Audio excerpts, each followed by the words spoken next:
হ্যাঁ, তোমরা ঠিক ধরেছো। এগুলোই হলো সেই চিপসগুলো যেগুলো দোকানে পাওয়া যায়। আজকে বাড়িতেই বানিয়ে ফেললাম। চলো তোমাদের সাথে শেয়ার করা যাক রেসিপি। তোমাদেরকে আগের থেকেই জানিয়ে রেখি এই চিপসগুলো বানানোর জন্য তোমাদের উপকরণ বেশি দরকার নেই। শুধুমাত্র আলু, লবণ আর জল থাকলেই হবে। প্রথমে কিন্তু আলুগুলোকে ভালো করে চটকে চটকে ধুয়ে নেবেন, নয়তো নোংরা থাকলে কিন্তু আলু চিপসটা খেতে ভালো লাগবে না, আর ওতে অসুখও হতে পারে। আমি কিন্তু আলুগুলোকে ভালো করে চটকে চটকে আগে ধুয়ে নিয়েছিলাম, যেটা তোমাদেরকে দেখানো হয়নি। এই যে দেখতে পাচ্ছ একটি যন্ত্র, এই যন্ত্রের সাহায্যেই আলুগুলোকে ভালো করে ঘষে ঘষে ঘষে ঘষে সরু সরু একদম পাতলা পাতলা কেটে নিতে হবে। আমি কিন্তু কিছুটা যন্ত্রের সাহায্যে করেছিলাম আর কিছুটা বটিতেও কেটে নিয়েছিলাম।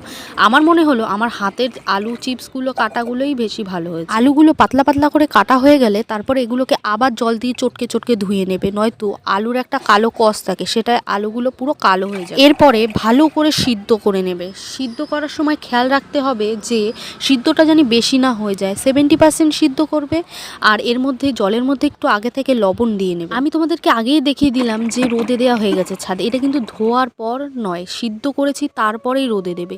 সিদ্ধ হয়ে গেলে 70% তারপরে রোদে, ছাদে বা মাঠে যেখানে পারুন সেখানে রোদে দিয়ে আসবেন। আমি আমার বাড়ির ছাদেই রোদে দিয়েছিলাম। এটা কিন্তু শোকাতে 2-3 দিন লাগবে। সকালে একদম কাঠ হয়ে কড়কড় হয়ে যাবে, একদম এরকম মুচমুচে ভাজা। ভিডিওটি ভালো লাগলে চ্যানেলটি সাবস্ক্রাইব ও লাইক করে দিও। টাটা, রাধে রাধে।